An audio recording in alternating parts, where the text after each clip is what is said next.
We incarcerate 25% of the world's prisoners, even though we are only 5% of the world's population. Let me slow down and say that again. We incarcerate 25% of the prison population, though we are only 5% of the world's population. I was on Orange is the New Black, so I read the book. Hi, I'm Megan Rusky, and welcome to my podcast, MEGabooked, where every episode I read a book and talk about how it relates to me. Honestly, it was a 5-star read, which I know is corny to start my very first episode with a 5-star read, but then think about it, like I had to think about it. Of course it's good, Megan. They made it into a TV show that I was on. But yeah, it was great. For part of it, I did listen to the audiobook, and I do have to say the woman that reads the audiobook, she does accents, and it made me a little bit uncomfortable. She did a lot of different accents. I don't know. It was recorded in a different time though, so I don't know. Also, there is a death, so I did skip a lot of that. I don't really like to read about death, but I still gave it 5 stars. That means it's good. Orange is the New Black is written by Piper Kerman. Right off the bat, I identified with Piper because she majored in theater and then she went on to work in New England, just like me. Let me read you this quote. I got an apartment with a fellow theater grad and her nutty artist girlfriend, and a job waiting tables at a microbrewery. I bonded with fellow waitrons, bartenders, and musicians, all equally nubile and constantly clad in black. We worked, we threw parties, we went skinny dipping, we got tattoos. I enjoyed everything Northampton and the surrounding Pioneer Valley had to offer. A fun moment I noticed is that Caitlyn Jenner caught a stray. It appears that Piper worked at a TV production company. She talks about all the C-list celebrities that she worked with on set, and then she names her. So apparently, she doesn't call her Caitlyn Jenner though. But this was written in 2010, but I think I have to call her Caitlyn. I did read this in Vermont when I was on the show. I was working at a theater in Vermont and commuting back and forth to New York, so I did read this book, but that was 6 years ago. We now lock up 1 out of every 100 adults, far more than any other country in the world. Like, 1 in 100 adults are in jail. That's... I am speechless. She talks about how before she went to prison, she read a lot of books on going to prison, but they were all by men. And I assume that's why she put this book out, because this broke barriers, because women's prisons were nothing like men's prisons. The bonds in here, the sisterhood in this book it might give you hope if if you're running out of that. I identified with her again on page 33 when she said she brought 25 photos. An embarrassing number of them were of her cats. I love my cats. And then I was hooked by page 62 when she started talking about how people were sending her books through the mail in jail. She was called the one with the books. That's how they referred to her. They'd be like, oh, she's the one with the books. That's Piper. Iconic. There's a bunch of books she read: Jane Austen, Virginia Woolf, Alice in Wonderland, Japanese street slang, a book called Parkinson, Joe Orton, Candide, Machiavelli's The Prince, Gravity's Rainbow. I want to read them. I have Jane Austen, Alice in Wonderland, I have Virginia Woolf. Like, maybe I'll read some of the books that she loved when she was in prison. Queen. A biography of John Adams, the collected works of Jane Austen, Middlesex, Gravity's Rainbow. She said only the nun got more mail than me. Like, iconic. No wonder they gave her a show. I annotated it, okay? She is annotated. Like, 5 stars. Their Eyes Were Watching God by Zora Neale Hurston. This quote on page 83. My new neighbor Delicious, who shouted with surprise, P.I. Piper, you got some nice titties. You got those TV titties. They stand up on their own, all perky and everything. Damn. I did not when I filmed season 7, nor do I now have perky TV titties that stand up on their own. I loved that. It's giving jealousy. Maybe it is. I don't know. I still give it 5 stars though. My little sockies that I thought would make this outfit cute. This is the t-shirt that I got myself as a wrapped gift for completing season 7, playing Zendaya. It's a straight out of Litchfield. It is a men's 3X though, because I was 322 pounds and I'm only 177 now, so Only 177, she said. I know. I know. We're getting there though. Slow and steady wins the race. This I think relates to a lot of situations. This next quote, she said, prison is so much about the people who are missing from your life and who fill your imagination. Whoa. Whoa. Whoa. I don't know if I should share this with you, but I did just talk about how I was 322 pounds, now I'm 177, so I will. I highlighted this quote. The track by the fieldhouse gym was now mush, but I slogged determinedly around it, encouraged by the fact that I kept getting thinner and thinner, and every visitor who came to see me said with astonishment, "You look fantastic." I wanted so bad to lose weight, like I was in jail when I was filming the show, but I was like commuting back and forth, and I definitely didn't. I was eating so much. So much. I was calling every emotion with food. Plus the long drives. I was eating to stay awake. I was eating to not feel alone. It was a lot of eating. Plus the food on set was free. That was like even worse. I would just eat all day. Oh my god. Anyway, you get it. I like to eat. This is possibly going to be my Halloween costume, next gay Halloween. Quote, M&Mlets, Caucasian girls from the wrong side of the tracks with big mouths and big attitudes who weren't taking shit from anyone except the men in their lives. They had thinly plucked eyebrows, cornrowed hair, hip-hop vocabularies, and baby daddies. And they thought Paris Hilton was the ne plus ultra of feminine beauty. I mean, that girl and I are best friends. I know that girl. I know two of those girls. Like, one of them is my frenemy and one of them is my actual enemy. But like, I love that girl, you know what I'm saying? Everyone loves that girl. Here's another quote that blew my mind. Now that I had my headset radio, I couldn't believe how much easier it was to carve some enjoyment out of the day. With a pair of white sneakers purchased from commissary, I began jogging around the track every evening. I could tune out the pandemonium of B-dorm at will and go much further around the quarter-mile track now that I had music in my ear.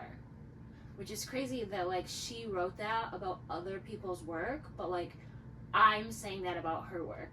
Like, I got 10K steps so easily just listening to this audiobook. Like, I didn't want to stop walking because I didn't want to stop listening. Because it's that good. Even with the accents, okay?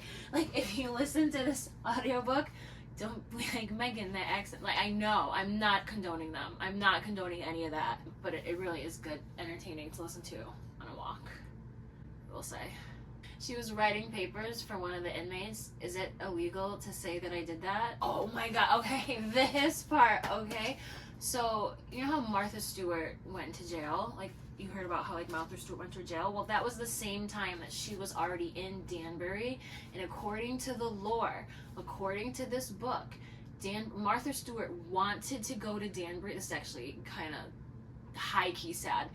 Why did I just say high key? Oh my god. I want to edit that out so bad. I'm not going to. It was really sad because Martha's mom was older and she wanted to be able to come visit her easily, so Martha wanted to be in Danbury because that was closer to where her family lived. But Danbury did not want the smoke of having Martha there. Like, they had paparazzi in the bushes just from, like, the news saying that Martha wanted to go to Danbury, so Danbury said they were closed. Like, Piper is saying it was empty beds everywhere because, like, people get released from prison, but nobody was coming in because they didn't want Martha to be able to go. And the day that Martha showed up to West Virginia, Danbury opened and mad girls started coming in. Like, isn't that the most insane story? Oh my god. I developed a deep distaste for Canada geese who shat dark green goose poop all over my track. I went to SUNY Oswego and I went to CW Post in Long Island, one in the Sound in the ocean, obviously one on Lake Ontario, and I agree. The goose with the pooping. Like, what is with the pooping?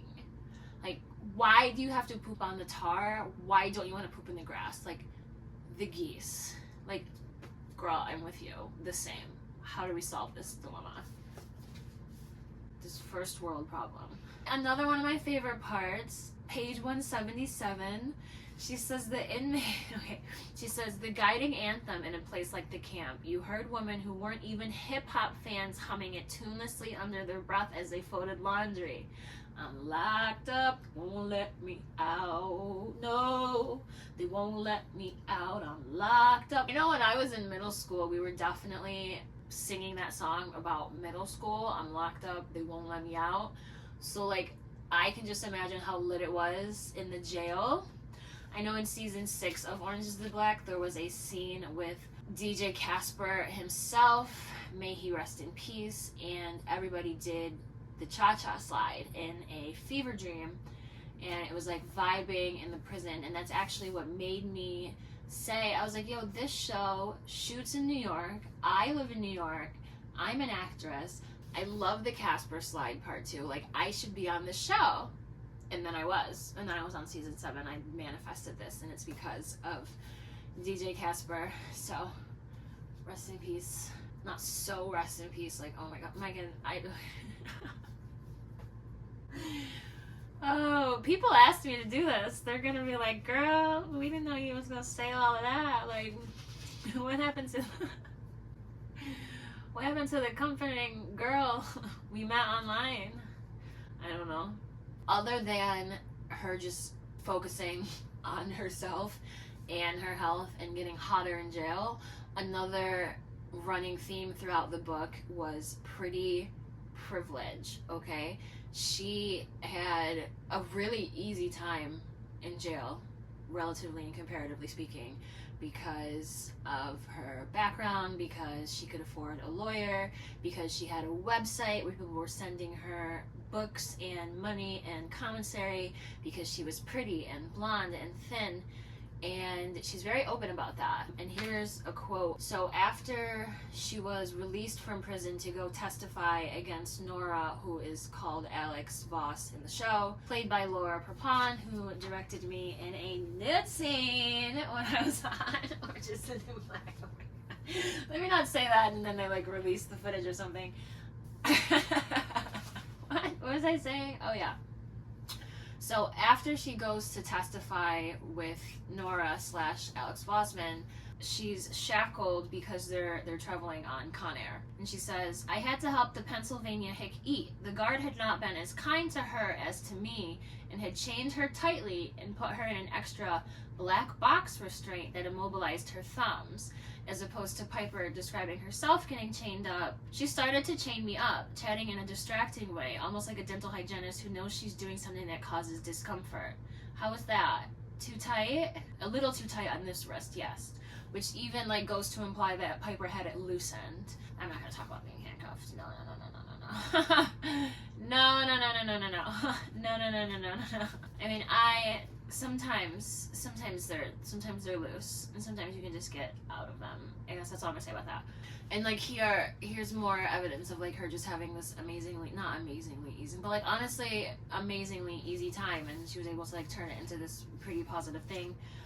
Work began a week later at a marketing job created just for me. For most people, checking the felony conviction box on a job application ends their shot at appointment. I felt overwhelmed by my good fortune. Like, someone just gave her a job after they created a job for her so she would have a job when she got out of prison. Like, I don't even have a job. And then just one more fact, we incarcerate 25% of the world's prisoners, even though we are only 5% of the world's population. Let me slow down and say that again. We incarcerate 25% of the prison population, though we are only 5% of the world's population. I know when Lil Wayne was in prison, he took the night shift so that he could be on, like, make sure you wake up with us in the morning watch, because, like, he was at Rikers, and it's rough. Being in prison is rough. You're treated like an animal. Worse than an animal. Why do people say that, like, you treated like an animal? Like, that's honestly not a bad thing anymore. I was in the circus, and let me tell you, the tiger, I was in the circus the year after they were forced to get rid of the elephants, and honestly, I cannot speak on what happened to the elephants. I was never there. I never met an elephant, but I did meet a tiger. And he did have a room that was double the size of mine. I don't know if they made the changes after, or if the conditions were just exaggerated because people didn't like the circus. But all I can say is the animals were treated amazing. We humans were another story. Yay, that was fun. So yeah, 5 stars. I'm gonna update that on my Goodreads. If I forget, stay on me because I am very forgetful.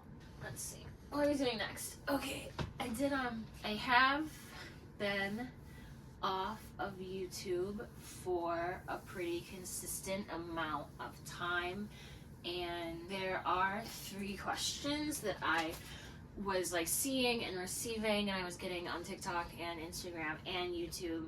The first one is, why is my IMDb messed up? I lost access to it when I left my team, and I know that should have been a priority 2 years ago, so hold me to that. If I don't put this on my Goodreads, if you don't see my IMDb like updated, feel free to call me out. Like, I should be making these things a priority and making smart business and career moves, and sometimes I just sit on things and I forget what I like want to do, and I forget my goals and stuff. So that's the real reason.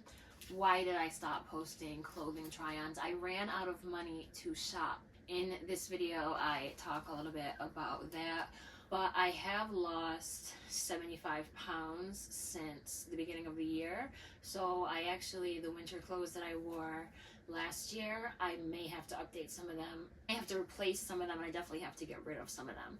So I will be doing another massive try-on haul. I have no clothes. So that is coming soon, because this is like cute for lying around and be like, oh my god, I have a podcast, but like, what? I'm gonna go to the Aldi like this? Like, no, you're in a freeze. You don't even have any shoes.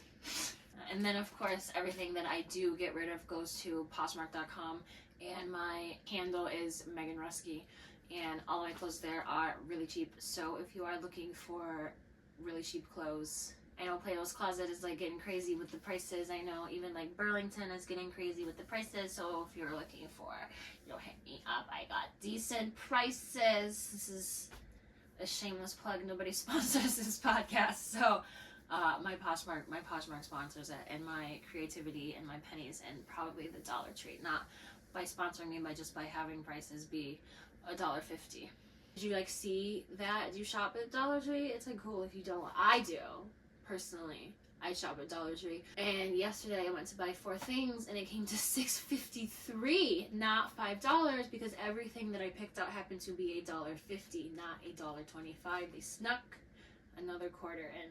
And when you're on a budget like me, you notice things like that. When you're not, come hang on, I want to be friends. Also, a lot of people ask, why did you reduce how frequently you post? Body image issues, babe. I don't know. I was struggling a little bit, but I'm back. We're good. We're past it. We're through it for good. I'm just speaking it into existence. We're through it. We're past it. Right, is this how you do it? You just do one heart and this, right? Like this? I don't know. I don't know. Show me, please. Help me. Sarah Paulson did steal my car. When I graduated college, I got an internship at Bay Street Theater. I do have this photo. She is here. This is her. It's me.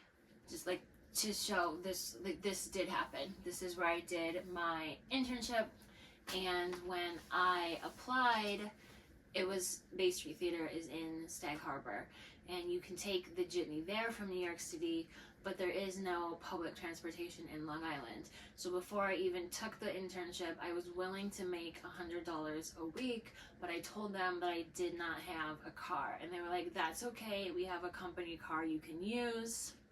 So it was fine. I packed up my things. I took the Amtrak down to New York City. It may have been the Greyhound, don't hold me to it. But then I did take the jitney out to Sag Harbor, and then they gave me the keys to a company car. It was a red something. It was red, it was maroon. It got me around. It was a little older, maybe 2000s, maybe even 90s.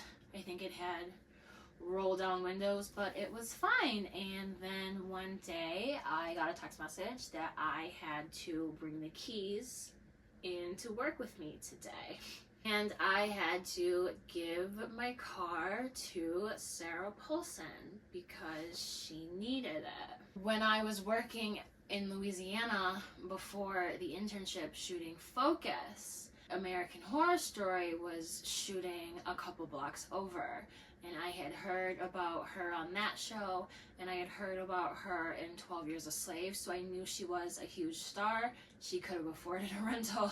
I was making $100 a week to get this internship, because you used to have an internship. I don't know if you now have to have an internship and a degree and all this stuff to be an actor or go to conservatory. Like, I feel like now you don't, but you did then. Like, I had to do this. It was the step I had to take in my career. And back in the 2010s, like, there was, like, nobody was, like, fighting for, like, $100 a week was fine. It was acceptable. I was happy to live off my credit cards because this was such a necessary opportunity. And I got to do it in Sag Harbor in the Hamptons over the summer, so, like, it was extra worth, like, it was gonna be great. Plus, they were giving me a car. Like, hello. After I had to give Sarah my car because she needed it, I had to carpool with my housemates, which I hated and they hated more, because we had to coordinate our schedules. All of the interns lived in the same house, so no matter what department you worked on, no matter what show you worked on, you lived in the same house, and somebody always had to bring me. They were made to. Like, they also weren't asked. Like, none of us were consulted. We were just interns. It was Megan, give the car to Sarah.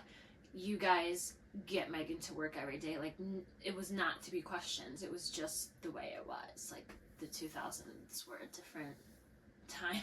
It was before both strikes. Like, it just was. None of us were prepared or contracted for that, so there was just a lot of animosity and a lot of tension in the house now. 20-year-olds in a Hamptons house. Like, honestly, that's not the first house I've lived at either, where it's like, this should have been a reality show. It wasn't the first house because because the next note I made is to talk about how I was fired from 7 jobs before Orange is the New Black, and I was not rehired from 2 other ones. I don't even know if I should read them. I was actually offered a job again at Weston, the theater in Vermont that I worked at while I was shooting Orange is the New Black. Shout out Eli for covering me. Eli was like my counterpart. Eli was an intern, but I was I was an apprentice or something, an assistant. I was an assistant, I think. I was A2. I was an A2 for like the first part of the season, and then when the summer season turned to fall and there was only 2 shows left, they didn't like hire professionals. They just let us like do it. And honestly, we slayed. I was company manager and Eli was marketing manager, and together we honestly ran that place. There was one time where the sound system just went down. It was a weekend. It was Friday, 2 Saturdays, and a Sunday. So we did this before and between the shows on Saturday. We did this. Like, we built it. Friday, the sound system went down. They had no sound system. They did the show with no sound system. So Saturday morning, we rebuilt the sound system with spare parts.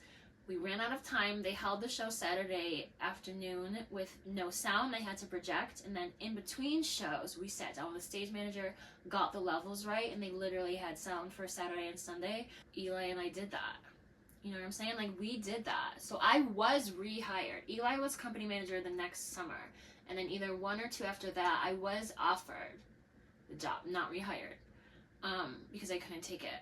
But there is one place that I was not persona non grata from, but most of them, I don't really want to read them, honestly. I don't need to call them out. For a second, we can get into that later. But Bay Street is one that I was fired from. So that is 8, because I don't think I counted that in that. Yeah, I was actually fired from Bay Street. Not during the show that Sarah was in, Conviction, but during the next one, because they were just like, your attitude isn't really, you're not the person that we hired. Like, your attitude has gone downhill. And it was like, well, yeah, like, my house is hell. It's the 9th circle of hell right now. And, like, this is the thing, like, if you've never been to the Hamptons, when I say there's no public transportation, the towns are, like, you can't walk. There's, like, highways between the towns. So it was, like, 11 miles one way where I was staying to where the theater was. So like somebody had to either take me in early or I had to go early. Like if my schedule didn't align with someone's, they couldn't come back because it was like 11 miles of Long Island traffic. That's at least an hour driving both ways. The inconvenience really did cause a lot of tension, and I'm not saying I didn't have any part in it, because I probably did, because like I said, I had to rearrange my schedule too, and plus I was contracted something completely different. So yeah, my attitude probably did change. But yeah, so that makes 8. I was fired from 8 places and not rehired from at least 2 more. I was cast on Orange is the New Black. I thrived. I was actually cast for 1 episode, and then I was brought back in every episode as Zendaya, one of Maritza's crew. So I slayed at that. And if you're thinking Megan, then Sarah did you a favor. She also dumped hot tea on my roommate every night because she said she didn't have time to hand it off any slower in the dark. So she would shove it at my roommate and it would splash on her. Hot tea. This girl had to wear a special protective suit because Sarah threw hot tea at her so many times. Like, I just don't get it. I just have so many questions I don't understand. I get that, you know, you're a big star. I know that there was some talk about, you know, one of my fellow interns had to walk her out one night. I don't know anything about that. And, you know, I take that kind of thing seriously. Like, I totally get it. But, girl, you should have rented your own car and not demanded the one that the intern was using. Like, that was gross. And I'm still bitter about it, apparently. I don't know. Do I sound bitter? I don't think I sounded bitter in this podcast. I think it's just matter of fact. Like, honestly, now it's just like this thing that happened to me. Because like that's just the way that it was for interns at this time. By the time I was filming Orange is the New Black and I was working in Weston and Eli was an intern, the interns had it just way better. I'm gonna say that and one of them is gonna watch this and be like, girl, no, we didn't. Maybe they only made, well, I don't want to say what they made. I don't want to like blow anybody out. I did meet Richard Kind. He was in the next show, the one I was fired from. I also met Garrett Dillahunt and his wife Michelle Hurd. That was pretty cool. I met Billy Joel.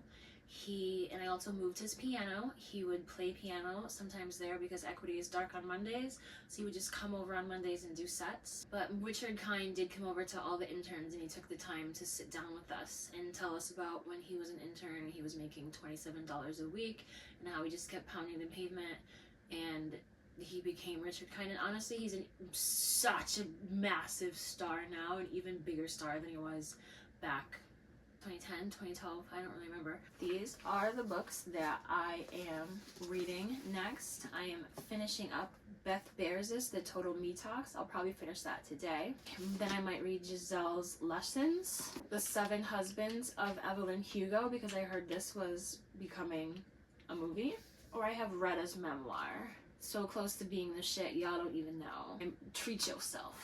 And I might want to read this because I know that I saw on the home edit that she was big into Poshmark, and like I was saying, I need to get my Poshmark back up. So yeah, I don't know. This was my first podcast. Thank you so much for listening or watching all the way through. Thank you for asking me to do a podcast. Thank you for sending me messages and leaving comments asking me where I had been and checking in and seeing how I was doing. Thank you for leaving comments on all of my videos and interacting with everything that I do. Still paying attention, still wanting to see me, still liking me. Thank you for being here, and I will see you again soon, and real soon, and this time I mean it. I wish I had like a cool outro catchphrase. This time I mean it. I could see you again soon, real soon. This time I mean it. I don't know. We'll have to work on some sort of an outro. Hi, thanks for watching.